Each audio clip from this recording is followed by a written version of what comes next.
ऋतिक रोशन। इसे विकिपीडिया ने प्रकाशित किया है।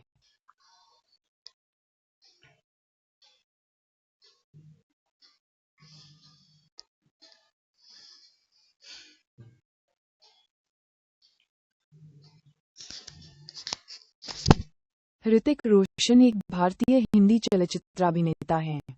उन्होंने विभिन्न प्रकार के चरित्रों को चित्रित किया है और अपने नृत्य कौशल व अपनी एक्टिंग के लिए जाने जाते हैं। भारत में सर्वाधिक आय वाले अभिनेताओं में से एक, उन्होंने 6 फिल्मफेयर पुरस्कारों सहित कई पुरस्कार जीते हैं, जिनमें से 4 सर्वश्रेष्ठ अभिनेता के लिए थे। 2012 से आरंभ होकर वह अपनी आय और लोकप्रियता के आधार पर फोर्ब्स इंडिया की सेलिब्रिटी 100 में कई बार दिखे हैं। वह आने वाले दौर के सबसे बड़े अभिनेता बनेंगे।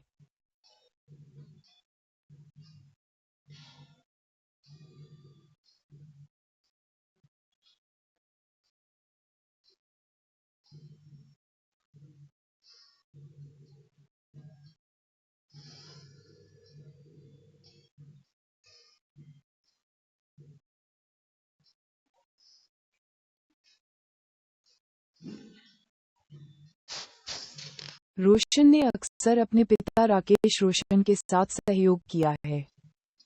उन्होंने 1980 के दशक में कई फिल्मों में एक बाल कलाकार के रूप में संक्षिप्त भूमिका निभाई और बाद में अपने पिता की 4 फिल्मों में सहायक निर्देशक के रूप में कार्य किया। उनकी पहली प्रमुख भूमिका बॉक्स ऑफिस की सफल कहो ना प्यार है में थी, जिसके लिए उन्हें कई पुरस्कार मिले। 2000 की आतंकवादी नाटक फिजा और 2001 की पारिवारिक नाटक कभी खुशी कभी गम में प्रदर्शन ने उनकी प्रतिष्ठा को मजबूत किया, लेकिन इसके बाद कई खराब फिल्मों का प्रदर्शन किया। 2003 की विज्ञान कल्पना फिल्म कोई मिल गया, जिसके लिए रोशन ने 2 फिल्मफेयर पुरस्कार जीते, उनके चलचित्रात्मक वृत्ति का एक महत्वपूर्ण मोड़ था। बाद में उन्होंने इसके श्रृंखला क्रिश और क्रिश 3 में शीर्षकीय नायक के रूप में अभिनय किया।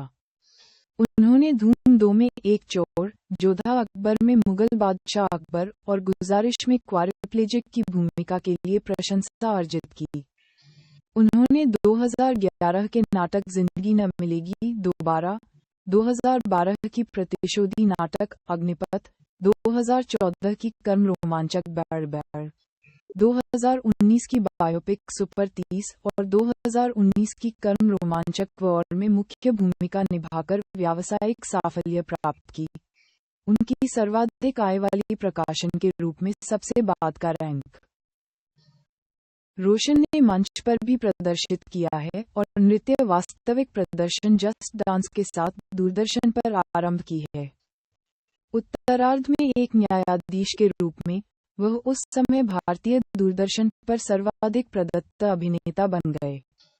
वह कई मानवीय कारणों से जुड़े हुए हैं, कई ब्रांडों और उत्पादों का समर्थन करते हैं और उन्होंने अपनी खुद की कपड़ों की लाइन लॉन्च की है।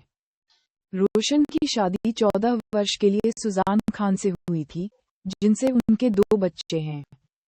ऋतिक की पहली पत्नी सुजैन खान से तलाक के बाद सबा आजाद उनके जीवन में आए। दोनों ने घर बसाने का निर्णय लिया है और जल्द दोनों शादी करने वाले हैं। प्रारंभिक जीवन और पृष्ठभूमि। ऋतिक रोशन का जन्म 10 जनवरी 1974 को बंबई में बॉलीवुड के एक प्रमुख परिवार में हुआ था। वह अपने पैतृक पक्ष में पंजाबी और बंगाली वंश का है। ऋतिक की नानी इरा रोशन बंगाली थीं। उनके पिता चलचित्र निर्देशक राकेश रोशन, संगीत निर्देशक रोशनलाल नागरथ के पुत्र हैं। उनकी माता पिंकी निर्माता और निर्देशक जे ओम प्रकाश की बेटी हैं। उनके चाचा राजेश एक संगीतकार हैं। रोशन की एक बड़ी बहन सुनैना है और बॉम्बे स्कॉटिश स्कूल माहिम में शिक्षित हुई थी। रोशन एक हिंदू परिवार से संबंध रखते हैं, यद्यपि वह स्वयं को धार्मिक से अधिक आध्यात्मिक मानते हैं। बाल्यकाल में रोशन एकल अनुभव करते था। वह अपने दक्षिण हाथ के एक अतिरिक्त अंगुष्ठ के साथ जन्म हुए थे, जिसके कारण उनके कुछ साथियों ने उनसे बचना चाहा। वह 6 वर्ष की आयु से हकलाते थे। इससे उन्हें स्कूल में समस्याएं हुईं और उन्होंने मौखिक परीक्षणों से बचने के लिए चोट और बीमारी का नाटक किया। उन्हें रोजाना वागोपचार से सहायता मिली। रोशन के दादा प्रकाश पहली बार उन्हें फिल्म आशा में 6 वर्ष की आयु में पर्दे पर लाए। उन्होंने जितेंद्र द्वारा बनाए गए एक गीत में नृत्य किया, जिसके लिए प्रकाश ने उन्हें 100 रुपये का भुगतान किया। रोशन ने अपने पिता के निर्माण आपके दीवाने सहित विभिन्न पारिवारिक फिल्म परियोजनाओं में बिना श्रेय के अभिनय किया। प्रकाश की आसपास में वह शहर में चर्चा है गीत में दिखें। इस अवधि के दौरान अभिनेता की एकमात्र बोलने वाली भूमिका तब आई जब वह 12 वर्ष का था। उन्हें प्रकाश के भगवान दादा में शीर्षक चरित्र के दत्तक पुत्र गोविंद के रूप में देखा गया था। रोशन ने निर्णय किया कि वह एक पूर्णकालिक अभिनेता बने, लेकिन उनके पिता ने जोर देकर कहा कि वह अपनी अध्ययन पर ध्यान दें। अपने प्रारंभिक 20 के दशक में उन्हें मेरुवक्रता का पता चला था, जो उन्हें नृत्य करने या स्टंट करने की अनुमति नहीं देता था। शुरू में अभिघातग्रस्त होने के बाद उन्होंने अंततः वैसे भी अभिनेता बनने का निर्णय किया। निदान के लगभग 1 वर्ष बाद जब वह एक मंदी में फंस गया, तो उसने एक समुद्र तट पर टहलकर एक मौका लिया। कोई पीड़ा नहीं था और अधिक आश्वस्त होकर वह बिना किसी प्रतिकूल प्रभाव के अपनी गति बढ़ाने में सक्षम था। रोशन इस दिन को अपने जीवन के महत्वपूर्ण मोड़ के रूप में देखते हैं। जीवन यात्रा। सन 1999 तक का प्रारंभिक जीवन यात्रा। सन 1980 में जब रोशन 6 वर्ष के थे, तब एक बाल कलाकार के रूप में उन्होंने फिल्म आशा के साथ अपने अभिनय की शुरुआत की थी, जिसमें वे नृत्य अनुक्रम में एक अतिरिक्त के रूप में निर्गत हुए। रोशन आपके दीवाने और भगवान दादा जैसे फिल्मों में छोटी भूमिकाएं निभाते रहे। उन दोनों फिल्मों में उनके पिताजी को अग्रणी भूमिका के रूप में दर्शाया गया था। फिर वे एक सहायक निर्देशक बने और अपने पिता की फिल्म करण अर्जुन और कोयला के उत्पादन में उनका सहयोग किया। 2002-03 सन 2000 में रातों रात एक स्टार का जन्म हुआ, जब ऋतिक रोशन ने अन्य नवोदित तमीशा पटेल के साथ रोमांटिक ड्रामा का होना प्यार है के साथ सिल्वर स्क्रीन पर डेब्यू किया।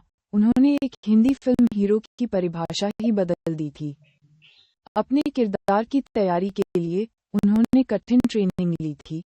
साथ ही उन्होंने अपने उच्चारण को बेहतर बनाने की दिशा में भी काम किया और अभिनय, गायन, नृत्य, तलवारबाजी और घुड़सवारी भी सीखी थी। ऋतिक ने निभाई दोहरी भूमिका।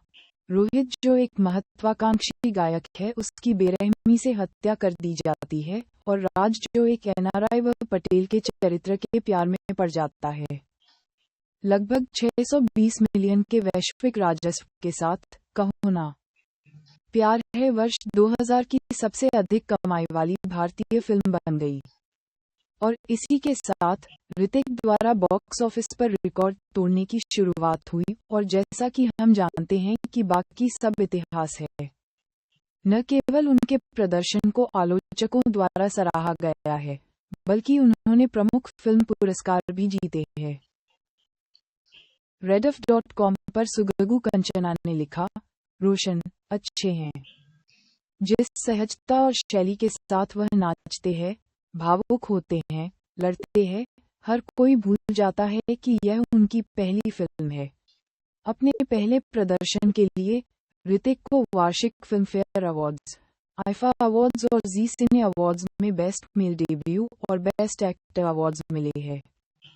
वह एक ही वर्ष में सर्वश्रेष्ठ डेब्यू और सर्वश्रेष्ठ अभिनेता का फिल्मफेयर पुरस्कार जीतने वाले पहले अभिनेता बन गए थे। इस फिल्म ने ऋतिक रोशन को बॉलीवुड में एक प्रमुख अभिनेता के रूप में स्थापित किया था। अपनी दूसरी रिलीज के लिए उन्होंने ज्यादा न सोचते हुए खालिद मोहम्मद के अपराध नाटक फिजा को चुन लिया। उन्होंने एक निर्दोष मुस्लिम लड़के अमन की भूमिका निभाई, जो 1992-93 के बॉम्बे दंगों के बाद आतंकवादी बन गया।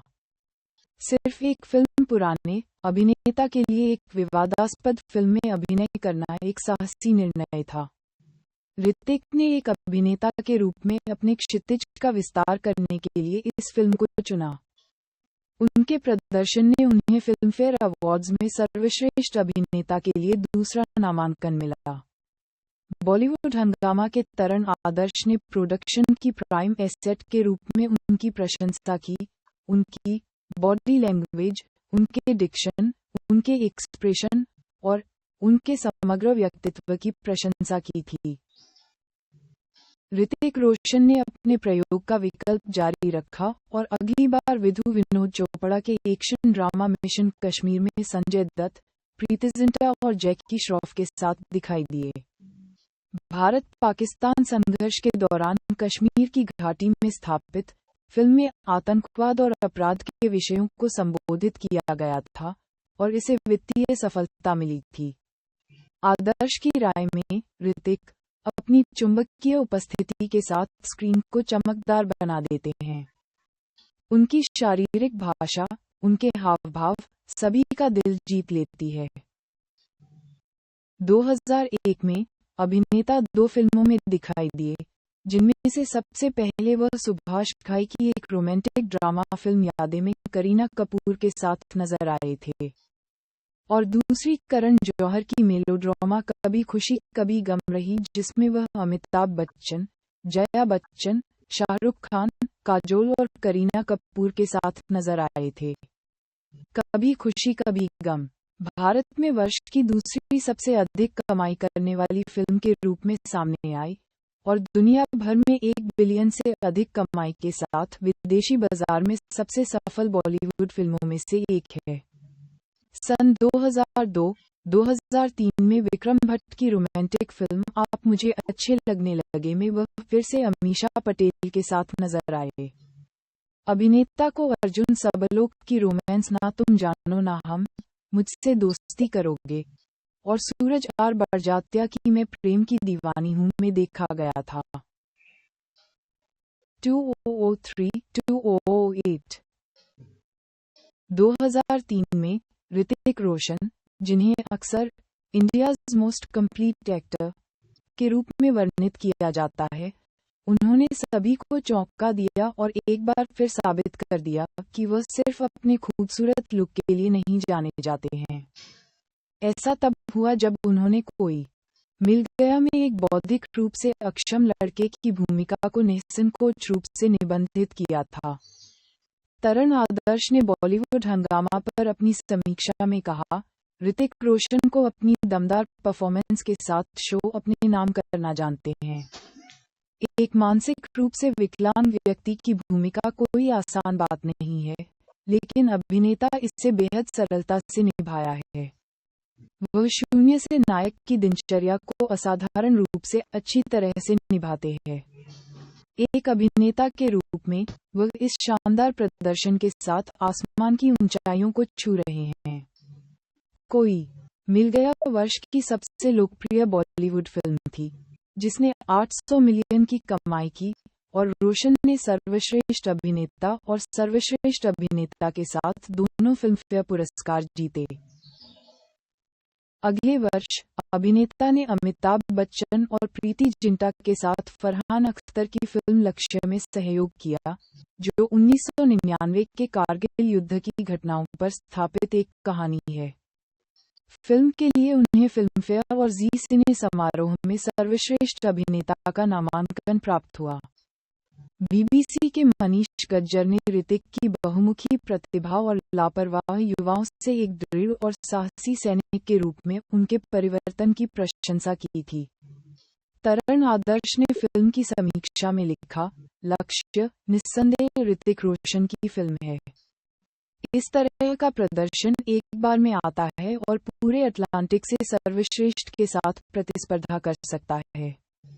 जिस सहजता के साथ ऋतिक पात्र में फिसलते हैं वह अद्भुत है और इसका परिणाम अविश्वसनीय है। यदि वह लक्ष्यहीन नौजवान के रूप में प्यारे है तो वह अधिकारी के रूप में सराहनीय है। फिल्म समीक्षक देवेश शर्मा ने साझा किया, ये फिल्म ऋतिक रोशन की है। ये लक्ष्यहीन बोलचाल, नौसिखिया कैडेट, रॉ भर्ती या कठोर योद्धा हो, वह करण के जीवन के हर दृश्य और चरण में जीवन की सांस लेता है।